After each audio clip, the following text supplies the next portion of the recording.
72 घंटे के बाद मणिपुर से राहुल गांधी की भारत जोड़ो न्याय यात्रा की शुरुआत होनी है।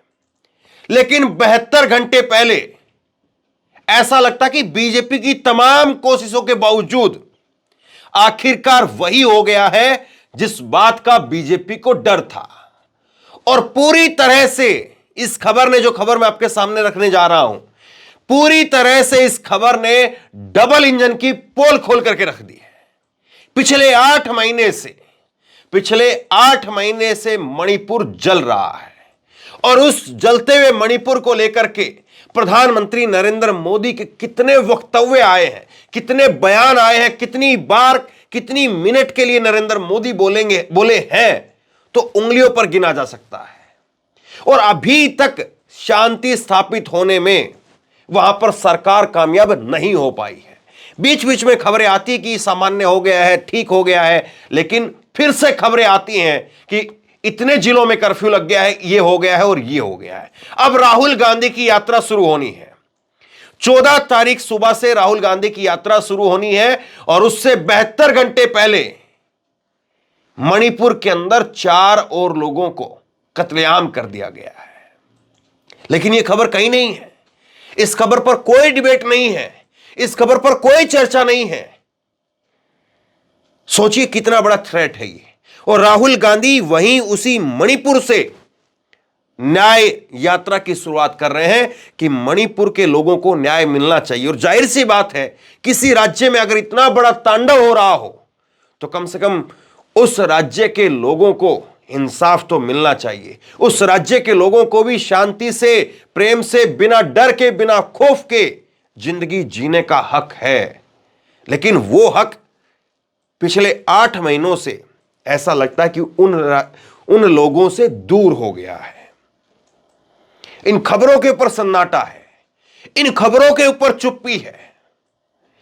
प्रधानमंत्री नरेंद्र मोदी अगर कोई छोटा सा भी डेवलपमेंट होता तो उसको लेकर के फटाक से ट्वीट करते। राम मंदिर को लेकर के अगर कुछ भी जानकारी निकल करके सामने आती तो फटाक से, आजकल प्रधानमंत्री नरेंद्र मोदी के ट्विटर हैंडल पर अगर आप जाएंगे तो उनके ट्विटर हैंडल पर आजकल वो वीडियो लगाते हैं, बताते हैं कि साहब ये जो भजन गायिका है ये बहुत बढ़िया भजन गा रही है, इसके भजन ने माहौल बना दिया है। इस तरह से आप उनका टाइमलाइन निकाल करके चेक करिए। मेरी बात पर अगर यकीन नहीं है तो अब मैं कितना दिखाऊं उनके बारे में। ये रोजाना का उनका आजकल का ट्रैक रिकॉर्ड बना हुआ है। और ये 22 तारीख तक तो फिर पता नहीं मोदी जी क्या करेंगे। हो सकता है कि मोदी जी की आवाज में कुछ 2-4 भजन जो है वो बीजेपी की तरफ से निकलवा दिए जाए और मोदी जी भजन गाने लग जाए। मोदी जी के लिए हो सकता है कुछ भजन तैयार किए जा रहे होंगे। लेकिन मणिपुर के लिए क्या तैयारी है, मणिपुर पर सरकार क्या बोलती है, यह ढूंढने से आपको नहीं मिलता है। मणिपुर के अंदर फिर से कत्लेआम हुआ। जंगल में लकड़ी बीनने गए 4 लोगों की हत्या। राज्य में हिंसा भड़कने के आसार। एक बड़ी यात्रा राहुल गांधी की होनी है और उस यात्रा से पहले फिर से कत्लेआम की खबरें वहां से आ रही हैं। राज्य में कर्फ्यू लगाया गया कई जगह पर और फिर से राज्य के अंदर हिंसा भड़कने के आसार बन गए हैं। इससे ज्यादा दर्दनाक और कुछ नहीं हो सकता है, इससे ज्यादा खतरनाक और कुछ नहीं हो सकता है। लेकिन इन खबरों पर जबरदस्त चुप्पी है। मणिपुर में हिंसा जारी। बाप बेटे समेत 4 लोगों की हत्या के बाद में हड़कंप। ऐसे दिया गया वारदात को इंतजाम। तो ये खबरें केवल और केवल वेबसाइटों के ऊपर हैं जो मैं आपको दिखा रहा हूं, जिनका स्क्रीनशॉट मैं आपको दिखा रहा हूं। और वो इसलिए दिखा रहा हूं ताकि आप यकीन कर पाए कि हां, ऐसा हुआ है। कत्लेआम के फिर से हिंसा भड़कने के आसार वहां पर पूरी तरह से बन गए हैं। मणिपुर में फिर से भड़की हिंसा। गोलाबारी और बम धमाकों से तनाव। 4 नागरिक भी लापता। तो ये खबरें निकल करके सामने आ रही है और ये खबरें निश्चित तौर पर चिंता पैदा करती है। ये खबरें उस डबल इंजन की सरकार के ऊपर एक पलीता है। मणिपुर में फिर कत्लेआम। लकड़ी काटने गए लोगों की बेरहमी से हत्या। उग्रवादियों ने बनाया निशाना। तो ये खबरें निकल करके सामने आ रही है। इन खबरों को लेकर के लेकिन चुप्पी है। अब इस पर डिटेल में मैं बात करूंगा, लेकिन आपको एक दो खबर और दिखा देता हूं, कभी किसी को लगे कि भाई आज अचानक से हो गया, वरना वहां पर तो पता नहीं क्या सन्नाटा है, क्या शांति है वहां पर, तो क्या खुशहाली है वहां पर। तो ये कुछ दिन पहले की ही क्विंट की खबर आप देखिए। मणिपुर में नए साल पर हिंसा, 4 लोगों की मौत, घाटी में 5 जिलों में कर्फ्यू। तो पिछला पूरा साल तकरीबन 3 मई से वहां पर हिंसा का दौर शुरू हो गया था। पिछला पूरा साल तकरीबन हिंसा की चपेट में चढ़ गया मणिपुर के लोगों के लिए, और इस साल का स्वागत भी फूल गुलाबों से नहीं, बल्कि इस साल का स्वागत भी मणिपुर के लोगों के लिए एक दुखदाई रहा। और वही खबरें जो पिछले 1 साल से वो लोग भुगत रहे हैं, पिछले खबरें हैं आपके लिए और हमारे लिए तो खबरें के तौर पर हो सकते हैं, लेकिन उन लोगों के लिए यही अब जिंदगी हो गई है। और ये कोई सीरिया, जापान, पता नहीं, और यूक्रेन में, रसिया में नहीं हो रहा है ये कहीं पर, ये हमारे प्यारे देश भारत में हो रहा है। और अगर इस प्यारे देश में आपके घर में अगर एक कमरे में इतनी, अगर वहां पर आगजनी हो रही है, तोड़फोड़ हो रही है, और अगर आपको लगता है कि नहीं कुछ दिक्कत नहीं है, मंदिर बन ही रहा है, विकास हो ही रहा है, 3 ट्रिलियन इकोनॉमी बनी रही है, विश्वगुरु बनी गए हैं, मोदी जी का डंका बज ही रहा है, अगर ये सब कुछ हो रहा है, तो फिर आपको अगर नहीं फर्क पड़ता है तो फिर क्या ही कहें आपको। क्योंकि मुझे तो लगता है कि अगर हम एक परिवार है, पूरा देश, और एक परिवार के नाते अगर आप ये सोचे कि पूरे परिवार में, पूरा घर, जैसे कि एक घर में 2 कमरे होते हैं, 4 कमरे होते हैं, तो अगर एक कमरे के अंदर आप रह रहे हैं और आपके कमरे में अगर शांति है, सब कुछ खुशहाली है, और आप बैठ करके केक काट रहे हैं, जन्मदिन मन रहा आपके घर में, आपके कमरे के अंदर, और अगर बगल वाले कमरे में भाई बहन लड़ रहे हैं, या छोटे जो है वो भाई और उसकी बीवी, उनके आपस में लड़ाई हो रही है, या दूसरे बगल वाले कमरे में माता पिता की लड़ाई हो रही है, तो फिर अगर आप आराम से अपना जन्मदिन एंजॉय कर सकते हैं, आपको लगता है कि नहीं पता नहीं चलने दो, इनका रोज का है, तो फिर आपके लिए जो है वो कोई ज्यादा बड़ी बात नहीं है। लेकिन अगर आपको लगता है कि नहीं, अगर कोई खुशी का मौका है तो सबके लिए हो, और अगर कुछ दुख की बात है तो सबके लिए हो, तो फिर ये खबर जो है वो आपको चिंता जरूर पैदा कर रही होगी। ये खबर आपके लिए जरूर इस तरह से सोचने को मजबूर करती होगी। पिछले साल का आंकड़ा बताऊं मैं आपको, पिछले साल का आंकड़ा 2013 मई 3 से ही जो है ये हिंसा की शुरुआत हुई यहां पर, और पिछले साल का जो सरकारी आंकड़ा है कम से कम, वो ये बताता है कि करीब करीब 200 लोगों की मौत हो चुकी है। 60,000 से ज्यादा लोग, 60,000 लोग किसको कहते हैं? 60,000 लोग। कहीं पर भी अगर कोई रैली होती है, उसमें अगर 60,000 लोग आ जाए तो कहेंगे हजारों लोग आए थे। अब 60,000 से ज्यादा लोग जो है विस्थापित हैं, अपने घरों को छोड़ करके जा चुके हैं, शिविरों में जिंदगी काट रहे हैं। अब बताइए, उनके पासपोर्ट की, उनकी नागरिकता की उतनी ही कीमत है जितनी आपकी और हमारी है, वो उतने ही बड़े भारतीय जितने आप और हम हैं। लेकिन कितनी उनकी परवाह कोई कर रहा है, कितनी उनके बारे में कोई चिंता कर रहा है। और यह हालत तो तब है जब बीजेपी ने पूरी कोशिश की होगी कि किसी भी तरीके से 14 तारीख तक शांति रहे। 14 तारीख के बाद में अगर कुछ होगा तो राहुल गांधी की यात्रा आगे चली जाएगी, लेकिन अगर 14 तारीख तक कुछ हो गया तो राहुल गांधी को एक मुद्दा मिल जाएगा। तो पूरी कोशिश की होगी बीजेपी की तरफ से, बीजेपी ने अपनी पूरी ताकत लगाई होगी, आप सोच करके देखिए। लेकिन अगर पूरी ताकत लगाने के बाद में भी, 8 महीने बाद में भी, अगर हिंसा की आग इतनी जबरदस्त है कि कई कई जगह पर आपको कर्फ्यू लगाने के लिए भी मजबूर हो जाना पड़े, अगर नया साल भी कर्फ्यू के रूप में बीते वहां पर, तो फिर कैसा 56 इंच की छाती, कैसा डबल इंजन की ताकत। फिर अब कुछ लोग इसको हो सकता है कि इसलिए कह दे कि कांग्रेस पार्टी को कुछ खबरें चाहिए थी, कुछ मसाला चाहिए था, और इसीलिए जो है इसको अंजाम दिलवा दिया गया।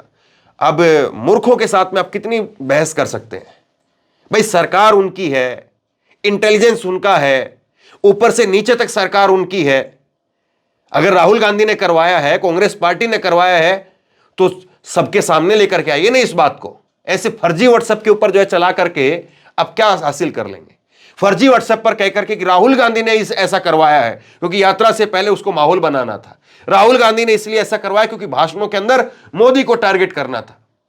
तो अगर राहुल गांधी ही अगर इतना सब कुछ करवा रहा है, या राहुल गांधी के अंदर, कांग्रेस पार्टी के अंदर अगर इतनी सब कुछ ताकत है, तो आपका इंटेलिजेंस क्या कर रहा है? आपकी सुरक्षा एजेंसियां क्या कर रही है? क्यों नहीं सामने लेकर के आते कि ये उस नेता की वजह से हो रहा है या उस नेता ने करवाया है? पूरे देश के सामने बेनकाब करिए और ऐसे लोगों को समाज के अंदर, देश के अंदर खुला क्यों छोड़ा हुआ है? जेल के अंदर डालिए, ताकि कम से कम लोग तो सुरक्षित रहेंगे।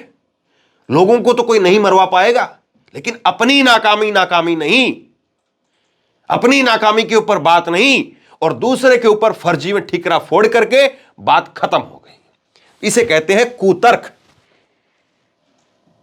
इसको कुतर्क कहते हैं। लेकिन इन पर कोई बात नहीं करेगा। 200 से ज्यादा, ये 200 का आंकड़ा तो सरकारी आंकड़ा है साहब, क्योंकि मैं इसलिए इस बात को जोर देकर के कह सकता हूं क्योंकि अमित शाह साहब, देश के माननीय गृह मंत्री, मजबूत गृह मंत्री, जिनको व्हाट्सएप यूनिवर्सिटी, भाजपा के अंधभक्त, वो कहते हैं कि सरदार वल्लभ भाई पटेल के बाद अगर देश को कोई मजबूत गृह मंत्री मिला है, वो तो गिनीमत ये है कि सरदार वल्लभ भाई पटेल से भी ज्यादा नहीं बताते हैं। वो ये कहते हैं कि सरदार वल्लभ भाई पटेल के बाद में अगर देश को कोई सबसे मजबूत गृह मंत्री मिला है तो वो आज अमित शाह जी हैं। तो वो गृह मंत्री साहब, अमित शाह साहब, जब मणिपुर के अंदर थे और मणिपुर में 3 दिनों का उनका दौरा रहा, हालांकि वो बहुत बीती बात हो गई एक तरह से, उसके बाद गए नहीं फिर वो। तो जब मणिपुर में थे और मणिपुर से वापसी आ गए, कुछ वहां पर संगठनों से मुलाकात भी की और उसके बाद खबर निकल करके सामने आई कि मणिपुर में नग्न करके लड़कियों की परेड कराई गई। और उसको भी क्या नाम दिया गया? उसको नाम दिया गया कि देखिए इसमें कुछ न कुछ साजिश पक्का है, इसमें साजिश पक्का है, क्योंकि संसद शुरू होने से पहले, संसद का सत्र शुरू होने से पहले यह वीडियो निकल करके सामने आई। यह वीडियो तो पुरानी थी। तो भाई आपका इंटेलिजेंस क्या कर रहा था? अब सवाल आपसे ना हो, सवाल सरकार से ना हो, सवाल तंत्र से ना हो, सवाल सिस्टम से ना हो, सवाल इनके खुफिया एजेंसियों से ना हो, तो सवाल किससे हो? और सीधे तौर पर जो है वो व्हाट्सएप यूनिवर्सिटी के अंदर जो फर्जी अंधभक्त हैं वो कह देंगे कि साहब ये तो फलां ने कराया था। तो फलां ने कराया था तो फलां को खुला क्यों छोड़ा हुआ है? फलां को डाल कर दिए, जेल में डालिए, बंद करिए उसको। क्यों ऐसे जो है वो घटनाक्रम को अंजाम देने के लिए उसको फलां को खुला छोड़ा हुआ है? मतलब कुछ भी, इसको कहते हैं कुछ भी। और ये सबसे बड़ी बात इसमें ये है, सबसे बड़ी बात ये है, विडंबना की बात ये है कि इतना सब कुछ हो जाने के बाद प्रधानमंत्री जी हर विषय पर बोल सकते हैं, लेकिन मणिपुर पर नहीं बोल रहे। और मणिपुर पर देखिए, मैं आपको एक बात और बताता हूं, करीब करीब जो है वो ये हिंसा भड़की, 3 मई को जो है हिंसा की शुरुआत हुई। और एक चीज इसमें आप और सुन लीजिए ध्यान से, मणिपुर में अभी कुछ दिन पहले मैंने आपको खबर दिखाई थी, करीब करीब 90 लोगों के शवों को 8 महीने बाद तकरीबन वो सुप्रीम कोर्ट के आदेश के बाद में सौंपा गया है। सोचिए आपके परिवार का, मैं ये नहीं कहता हूं कि आपके परिवार का हो, लेकिन जरा अपने उस दर्द को महसूस करिए, अपने भाइयों के दर्द को महसूस करिए। अगर आपके, हमारे परिवार का कोई आदमी, अगर उसकी कहीं किसी दुर्घटना के अंदर मृत्यु हो जाए या उसको मार दिया जाए और उसके बाद में अगर 8 महीने बाद उसका शव मिले या 8 महीने तक मिले ही ना, तो सोचिए आपके घर में क्या माहौल रहेगा। 8 महीने आपके लिए कैसे बीते होंगे। बच्चा अगर रूठ करके घर से चला जाए तो घर परिवार वालों के 8 घंटे बीतने भारी हो जाते हैं कि सुबह से रूठ करके गया था, अभी तक मोबाइल नहीं मिल रहा है, अभी तक फोन नहीं मिल रहा है। और जब तक उसकी खैर खबर नहीं आ जाती, जब तक उसके बारे में पता नहीं चल जाता कि वो किसी यार दोस्त के घर पे है या कि जो है वो कोई रिश्तेदारी के अंदर मामा फूफा के पास में गया है, तो तब तक घर में कोई रोटी तक जो है खाने के लिए तैयार नहीं होता। और सोचिए उन परिवारों के बारे में, उन 90 परिवारों के बारे में सोचिए जिन्होंने 8 महीनों तक अपने लोगों के शवों का इंतजार किया। शवों को भी सौंप नहीं पाए, 8 महीने लग गए उसके लिए भी। और सुप्रीम कोर्ट जाना पड़ा लोगों को। सुप्रीम कोर्ट से फैसला आया, सुप्रीम कोर्ट ने कहा कि कम से कम मरने के बाद में उनके शवों को तो उनको सौंप दीजिए, तब जाकर के उनके शवों को सौंपा गया। जो अंधभक्त अगर खड़े होकर के सरकार की महिमा मंडन करते हैं, सरकार के लिए अपनी 56 इंच की छाती चौड़ी कर देते हैं, उन लोगों के लिए कम से कम थोड़ी तो शर्म आनी चाहिए कि कैसी सरकार फिर। और सवाल सरकार से ना हो तो सवाल किससे हो? सवाल क्या फिर जो है वो नेपाल के प्रधानमंत्री से हो, या भूटान के जो है वो, या बांग्लादेश से? किससे सवाल? 8 महीने तक आप लोगों के शवों को नहीं दे पाए। और दूसरी बात मैं आपको बता रहा था, दूसरी बात यह कि जब यह हिंसा की शुरुआत हुई और उसके बाद में कुछ दिनों बाद में जब वहां से इंटरव्यू निकल करके सामने आए, जब वहां से रिपोर्ट निकल करके सामने आई, तो वहां पर जो रिटायर्ड आर्मी के जो अधिकारी थे वही केवल बोल पाए। बाकी लोगों में बोलने की हिम्मत ऐसा लगता कि पता नहीं कहां चली गई है। जो रिटायर्ड आर्मी के कुछ अफसर थे उन्होंने कहा, जो वहां के थे वो बोले, वो कुछ ओलंपिक के खिलाड़ी वो बोले, मीराबाई चानू का नाम मुझे याद आ रहा है, कुछ जो है वो कर्नल रैंक के अधिकारी वो बोले, उन्होंने कहा कि लीबिया सीरिया के अंदर जिस तरह के हालात नहीं है वैसे हालात मणिपुर के अंदर है। और कुछ एक्सपर्ट ने फिर यह कहा कि मणिपुर के अंदर हालात ठीक होने में कम से कम अभी भी 1.5 साल 2 साल का वक्त लग जाएगा। तो सरकार पूरी तरह से, अब सरकार के पास में तो इंटेलिजेंस उन एक्सपर्ट से ज्यादा कहीं ज्यादा होगी। सरकार तो सिस्टम के साथ में चलती है, पूरे तंत्र के साथ में चलती है, खुफिया एजेंसियों के साथ में चलती है, तो उनके पास में तो इंटेलिजेंस उससे ज्यादा है। अब सोचिए, दिल्ली में, लखनऊ में, मुंबई में, कोलकाता के अंदर अगर ऐसा हालात हो जाए तो देखिए क्या कैसे कोहराम मचता है। अगर दिल्ली के एक कोने के अंदर भी ऐसे हालात हो जाएं तो देखिए पूरी दिल्ली कैसे ठप हो जाती है। लेकिन वो पूरा मणिपुर, वो और कई जिले तो ऐसे हैं जो खास तौर पर जो है लगातार, बिष्णुपुर है, बिलासपुर है, चूराचांदपुर है, कई जिले तो ऐसे हैं जो इम्फाल के आसपास के कुछ इलाके जो जबरदस्त तरीके से हिंसा की चपेट में है। लेकिन वहां यात्रा निकालने की बात होती है तो उसको परमिशन नहीं, उसके लिए कहते कि परमिशन नहीं है, 1000 लोग से ज्यादा लोग नहीं आएंगे। तो ये चीजें जब निकल करके सामने आती है तो अपने आप में बहुत सारे सवाल खड़े होते हैं। अपने आप में सरकार के सामने एक ऐसा आईना आकर के खड़ा हो जाता है कि सरकार चाहकर भी अपनी आंखें खोल करके अपने चेहरे को उसमें नहीं देख पाती है। और वो अंधभक्त, वो फर्जी ब्रिगेड जो केवल और केवल जो है वो झूठ के सहारे, प्रोपगंडे के सहारे वाहवाही में लगी हुई है, या जो लोग जिनको लगता है कि बस ये 370 हो गया, 3 तलाक हो गया, राम मंदिर हो गया तो बस और कुछ नहीं चाहिए, उन लोगों के लिए शायद मणिपुर कुछ मणिपुर नहीं होगा। लेकिन जो लोग इस देश को खुशहाल देखना चाहते हैं, जो लोग इस देश को आगे बढ़ता हुआ देखना चाहते हैं, जो लोग इस देश से मोहब्बत करते हैं, उनके दिल में तो दर्द जरूर होता होगा। क्योंकि अगर परिवार के अंदर अगर किसी को भी तकलीफ होती है तो यकीनी तौर पर पूरे परिवार को तकलीफ होती है।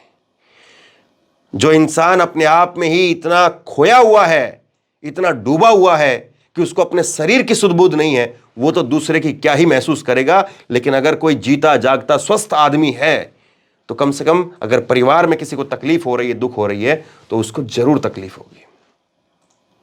शेयर कीजिए इस खबर को, लोगों तक पहुंचाइए, जरूरी खबर है। और अगर आप लोग बात नहीं करेंगे तो फिर कौन करेगा। और इसी तरह की तमाम खबरों के लिए ऑनलाइन न्यूज इंडिया को सब्सक्राइब कीजिए, साथ में जो बेल आइकन है घंटी उसको जरूर दबाइए, ताकि जैसे कोई खबर अपलोड करें उसकी नोटिफिकेशन सीधे सबसे पहले आपको मिल सके। अगर ये वीडियो फेसबुक पर देख रहे हैं तो फेसबुक पर हमारे पेज को लाइक कीजिए, फॉलो कीजिए और इस खबर को शेयर कीजिए। आपका बहुत बहुत धन्यवाद।